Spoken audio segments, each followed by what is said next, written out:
Joey Wheeler is usually remembered as the duelist who survives through luck, friendship, and one small clock that somehow controls the natural aging process. Yet his best move in Duelist Kingdom has nothing to do with a coin toss.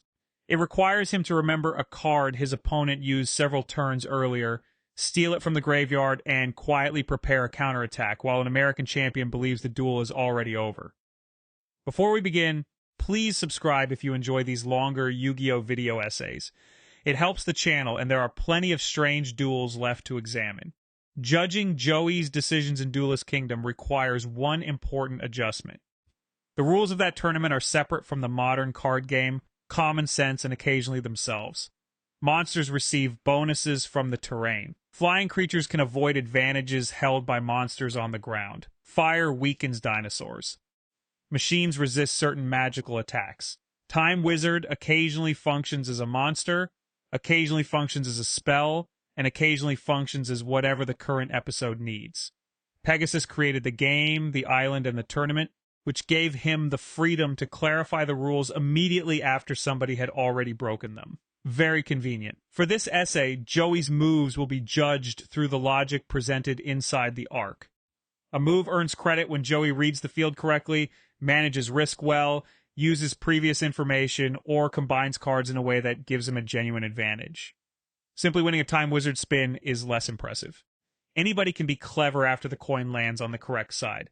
That distinction matters because Joey uses Time Wizard frequently, but the card hides how much actual development happens in his game. At the beginning of the tournament, he barely understands the field bonuses. By the end, he is countering traps, copying enemy cards, and planning several steps ahead against a former national champion. The first important move happens outside the cards during Joey's duel with Mai Valentine. Mai pretends to possess a mysterious ability that allows her to identify cards without looking at them. Her confidence distracts Joey, and he spends the opening turns attacking Harpy Lady with monsters that have no chance of winning. Masaki, the legendary swordsman, is destroyed. Tiger Axe follows. Joey has lost almost half his life points before he begins thinking clearly. Then he notices the fragrances attached to Mai's cards. Mai has marked different cards with different perfumes. She can identify them by smell and present the entire routine as a supernatural gift. It is an effective piece of psychological warfare because opponents become so concerned with her supposed powers that they stop analyzing her decisions. Joey breaks the trick by ignoring the performance and looking for a practical explanation. This is hardly his most complicated achievement, but it matters because nearly every later move grows from the same instinct. Joey's main strength is his ability to adapt after being embarrassed. He makes bad decisions early, notices why they failed, and changes his approach quickly. Kaiba can identify a weak strategy before using it. Joey usually needs the weak strategy to hit him in the face first. It takes slightly longer. The lesson still arrives. Once Joey understands Mai's method, he sets up Baby Dragon in defense. Mai uses Elegant Egotist to multiply Harpy Lady into 3 monsters, each strengthened by Cyber Shield and the mountain terrain. Joey then draws Time Wizard. This is the first of several famous Time Wizard victories, and it deserves more credit than a normal coin toss. Joey is facing 3 Harpy Ladies with more than 2,000 attack points each. Baby Dragon has 1,200 attack and offers no meaningful path to victory by itself. Joey's life points are already low, and Mai will almost certainly finish the duel on her next turn. Time Wizard gives him a 50% chance to reverse the entire field. Failure means defeat, while success ages Baby Dragon into Thousand Dragon and weakens Mai's Harpies. Joey takes the gamble, succeeds, and destroys all 3 Harpy Ladies in one attack. The result is lucky. The decision is reasonable. When a player is about to lose, a 50% chance of winning is excellent. Preserving cards and waiting for a safer opportunity has little value when the opponent already controls lethal damage. Joey recognizes that his position has collapsed and chooses the one line that can still rescue it. His mistake would have been refusing the gamble. Joey later makes a similar calculation against Rex Raptor, although the rest of that duel contains several moves that display more control. Rex enters their duel with a major advantage. His dinosaur monsters benefit from the terrain, while Joey is still learning that the cards apparently have elemental relationships that Pegasus forgot to print on them. Joey attacks two-headed King Rex with Leo Gun and loses because he fails to account for the field bonus. On his next opportunity, he summons Axe Raider, which receives its own bonus from the terrain. Axe Raider becomes strong enough to destroy Rex's dinosaur. This is a simple correction, though it illustrates Joey's rapid learning. He loses one monster because he misunderstands the field. One turn later, he uses the same field to his advantage. His more interesting adjustment comes through Flame Swordsman. Rex summons Megazowler with 2,340 attack points, giving it equal strength to Joey's field-powered Flame Swordsman. Rex attacks, expecting either victory or a draw. Once the dinosaur battles a fire monster, it loses its terrain bonus. Flame Swordsman destroys it. The same interaction allows Joey to break through several of Rex's other monsters. Once he understands that fire removes the dinosaur's advantage, Flame Swordsman becomes the center of his attack. This move only makes sense within Duelist Kingdom, where a monster's artwork can suddenly function as card text. Still, Joey is playing under those rules. He notices the interaction and keeps exploiting it. Good game logic begins with accepting the game currently being played, even when its designer is clearly making things up from a castle. The next strong move is Joey's use of the two battle guards. Earlier in the arc, Tristan gives Joey Lava Battle Guard because Joey already owns Swamp Battle Guard. When both monsters appear together, they increase each other's attack. Against Rex, Joey summons Swamp Battle Guard first. Rex then destroys Flame Swordsman with Serpent Knight Dragon, leaving the Battle Guard exposed. Joey draws Lava Battle Guard and immediately summons it beside Swamp Battle Guard. Their combined effects raise both monsters above Rex's dragon. Rex fails to notice the increase in attack Swamp Battle Guard. His Serpent Knight Dragon is destroyed. Rex deserves a portion of the blame. He attacks a monster without checking its updated strength, which is a poor habit in any format. Joey still deserves credit for creating the situation. The two battle guards cover each other, and their combined strength turns two average monsters into a serious threat. It is one of Joey's earliest examples of deliberate deck synergy. His strategy has moved beyond summoning whichever monster has the largest number. The cards improve one another, and the opponent must respond to the relationship between them. Joey eventually loses both battle guards when Rex summons Red Eye's Black Dragon and equips it with dragon nails. Joey is reduced to 235 life points. Rex then makes an additional wager. If Joey loses, Rex takes Time Wizard. If Joey wins, Joey receives Red Eyes. Joey accepts and activates Time Wizard. At this stage, the decision requires very little debate. Red Eyes has 3,000 attack after receiving Dragon Nails. Joey has no monster capable of surviving another attack. Time Wizard offers a chance to age Red Eyes until it becomes fossilized. The spin succeeds. Red Eyes is destroyed, and Duelist Kingdom's effect damage rule removes the rest of Rex's life points. Again, luck determines the result. Joey's decision makes complete sense because every safer option has already disappeared. He risks everything when everything is already at risk. That difference becomes useful when we compare this move with Joey's Time Wizard attempt against Bonds. Bonds' zombie deck is strengthened by the graveyard field. Call of the Haunted revives his destroyed monsters as zombies and allows them to return every time Joey defeats them. Each revival also makes them stronger. Joey responds by summoning Time Wizard without Baby Dragon and activating its effect. The spin fails. Time Wizard and Flame Swordsman are destroyed, and Joey loses a large amount of life points. The choice is understandable because Joey has no easy way to remove the zombies permanently. It is still much weaker than the Time Wizard plays against Mai and Rex. Bonds has not reached immediate lethal damage, and Joey has no Thousand Dragon waiting to reward a successful result. He throws the coin because he feels trapped, rather than because he has calculated the exact risk. Joey eventually wins that duel through a far better move. Call of the Haunted has revived Armored Zombie, Dragon Zombie, and Clown Zombie. The Graveyard Field and Pump King have raised their attack points repeatedly. By the closing turns, every zombie has more than 2,500 attack. Their defense points remain at 0. Joey summons Battle Warrior, a monster with only 700 attack and 1,000 defense. By any normal reading of the field, Battle Warrior is about to spend a very brief period among the living. Joey then activates Shield and Sword, which exchanges every monster's attack and defense. Battle Warrior's attack rises to 1,000. Every zombie's attack falls to 0. Joey attacks Dragon Zombie and removes the rest of Bonds' life points. This is easily one of his smartest moves in Duelist Kingdom because it directly attacks the weakness of Bonds' strategy. Bonds has spent the duel raising the attack of monsters that cannot remain destroyed. Joey stops trying to defeat that strength. He changes which statistic matters. The move also makes Call of the Haunted irrelevant. Dragon Zombie may be able to return after destruction, but Bonds' life points reach 0 before that process can help him. Joey wins through damage rather than permanent removal.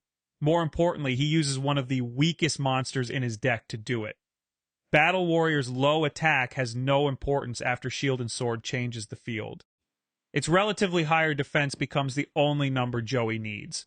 This play would also function under much more conventional game logic.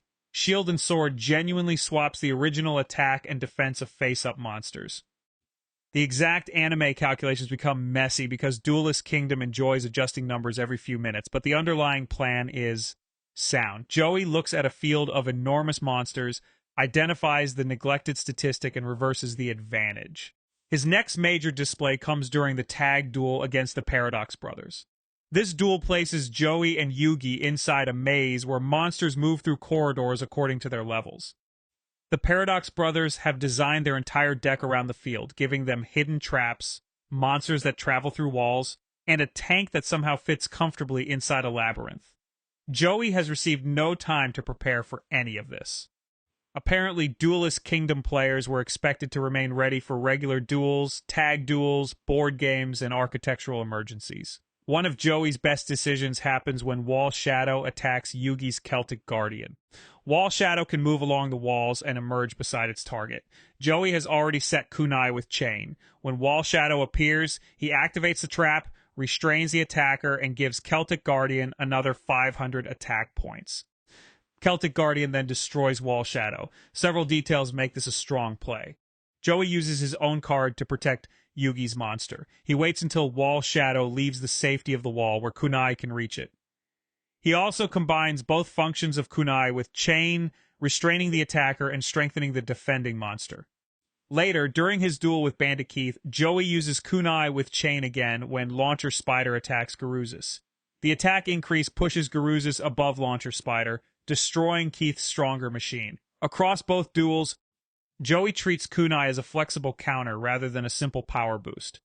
He holds it until an opponent commits to an attack, then changes the calculation after retreat is impossible. That is ordinary trap card discipline, although ordinary is already a major improvement for Joey. Joey's smartest contribution to the Paradox Brothers duel arrives near the end. Yugi and Joey combine Summon Skull with Red Eyes Black Dragon to create Black Skull Dragon. The Paradox Brothers strengthen Gate Guardian using Ryoku, a spell that takes half of Joey and Yugi's life points and converts them into attack. Joey later draws Copycat. During Duelist Kingdom, Copycat can imitate cards the opponent has already used. Joey chooses Ryoku. He copies its effect, removes half of both Paradox Brothers' remaining life points, and transfers that energy into Black Skull Dragon. The dragon rises from 3,200 to 4,100 attack. This is the strongest available use of Copycat. Joey has access to every card the brothers have shown, and he selects the one that provides 2 advantages at once. Their life points are reduced to 450 each, while the team's strongest monster becomes powerful enough to destroy Gate Guardian. Joey also understands that he cannot attack on the same turn Ryoku is used. He accepts the delay because the move prepares a guaranteed finish. Yugi later switches Black Skull Dragon's position using Monster Replace and delivers the final attack. Yugi executes the final step, but Joey creates the numbers that make it possible. The decision also proves that Joey can understand an opponent's strategy and turn it around almost immediately. The Paradox Brothers use Ryoku to build an unbeatable monster. Joey remembers the effect, copies it, and creates an even stronger one. This skill becomes central during his duel with Bandit Keith. Keith has several advantages before the duel even begins. He is a former American champion with far more experience. He has observed Joey's duel with Bonds and knows the cards in Joey's deck. He also cheats by hiding cards inside his wristbands, perhaps because his national champion training never covered losing with dignity. Joey makes mistakes early. He attacks a machine without understanding its protection, loses Guilty of the Dark Knight, and later watches Flame Swordsman run directly into Magic Metal Force. Keith transforms Zoa into Metal Zoa. destroying Joey's monster. Joey responds with Chasm of Spikes. When Metal Zoa attacks, the trap destroys it and deals damage to Keith based on its attack. This is a good defensive play, especially because Metal Zoa had 3,000 attack and could dominate the rest of the duel. Joey removes Keith's strongest monster and lowers his life points at the same time. His later combinations are better. After Keith summons Barrel Dragon, Joey uses Time Wizard to rust the machine and transform Baby Dragon into Thousand Dragon. Keith has anticipated this exact move. He activates Time Machine, restores Barrel Dragon at full strength, and destroys Thousand Dragon on the following turn. Keith believes this proves that Joey is predictable. For the moment, he is correct. Joey uses the same combination Keith already watched during the Bonds duel. Time Wizard may change the field, but it cannot change the fact that Keith has prepared a direct response. Joey's next move is far more creative. He summons Red Eye's Black Dragon. Keith attacks it with Barrel Dragon. Joey activates Copycat and uses it to imitate Magic Metal Force, the card Keith previously used to create Metal Zoa. This transforms Red Eyes into Red Eye's Black Metal Dragon, raising its attack enough to destroy Barrel Dragon. This is a remarkable reversal. Keith built his deck around upgrading ordinary monsters into metal versions that resisted many attacks.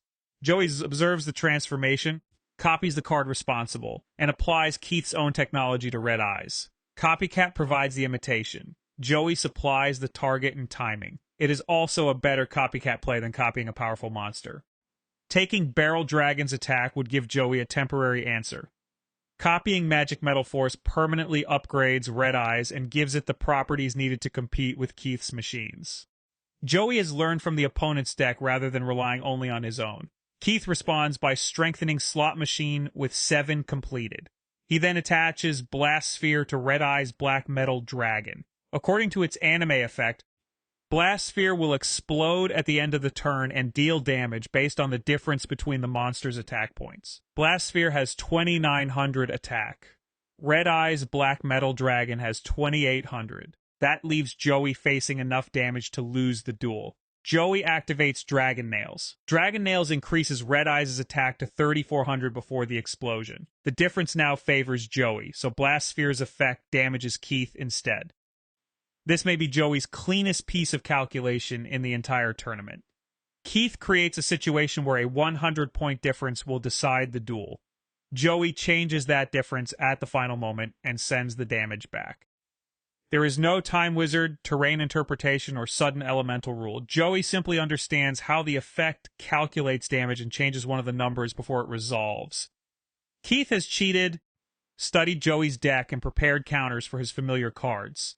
Joey remains in the duel because he keeps finding unfamiliar uses for them. Even that is surpassed by the final sequence. Keith uses Pillager to inspect Joey's hand and steal Shield and Sword. He activates it to exchange the attack and defense of every monster. Slot Machine becomes strong enough to destroy Red Eye's Black Metal Dragon. Keith attacks and appears to win. Then Joey reveals the card he had set earlier. Grav-a-Robber. Grav-a-Robber allows Joey to take a card from Keith's graveyard. Joey has selected Time Machine, the same trap Keith previously used to restore Barrel Dragon after Thousand Dragon destroyed it. Time Machine restores Red Eye's Black Metal Dragon. The battle is replayed, and Red Eyes destroys Slot Machine, removing Keith's remaining life points. This is Joey's best move in Duelist Kingdom. It begins several turns before the final attack. Joey remembers that Time Machine is available in Keith's graveyard. He sets Grav-a-Robber and waits. When Keith uses Joey's own Shield and Sword to create a winning battle, Joey allows Red Eyes to be destroyed because destruction activates the exact response he has prepared. Keith loses to his own trap. The move works on several levels. Joey uses information from an earlier turn. He anticipates that Keith will attack Red Eyes once he gains enough power. He saves Grav-a-Robber for a decisive moment. He also selects a card that neutralizes the outcome of battle and reverses it. Most importantly, Keith cannot prepare for it. He studied Joey's deck before the duel, which allowed him to counter Time Wizard. Grav-a-Robber makes Joey's available options larger than his own deck. Every useful card Keith sends to the graveyard becomes a possible Joey card. Keith prepares to defeat the Joey who entered the arena. Joey keeps changing during the duel. That is the quality behind his best moves throughout Duelist Kingdom. Joey learns quickly under pressure. He discovers Mai's perfume trick after falling behind. He learns to use terrain after losing Leogun. He exploits elemental advantages against Rex. He attacks Bonds' zero defense instead of his rising attack. He uses kunai to protect his partner, copies Ryoku to strengthen their shared monster, and turns Keith's machine cards against him. Luck remains part of his game. Time Wizard wins several duels that Joey could easily have lost. Pretending otherwise would give him too much credit. His unsuccessful Time Wizard spin against Bonds also proves that confidence has no influence over probability, despite what every character's facial expression suggests. Still, luck alone cannot explain his progress. Joey begins Duelist Kingdom as someone who attacks a flying monster from the ground twice, and seems surprised when the second attempt ends exactly like the first. He finishes the tournament by defeating a national champion through a chain involving Copycat, Magic Metal Force, Dragon Nails, Gravarobber, and an enemy trap recovered from the graveyard. The shield and sword victory against Bonds is probably his most elegant move. Copying Ryoku is his strongest team play. Dragon Nails against Blastsphere is his most precise calculation. Gravarobber remains the best. That final move captures Joey's entire approach to duel monsters. His deck is weaker than Keith's, his experience is limited, and his plan is rarely visible from the beginning. He survives long enough to understand the opponent, finds the one resource they have forgotten, and uses it more effectively than they did. Time Wizard makes Joey look lucky. Gravarobber proves he was learning.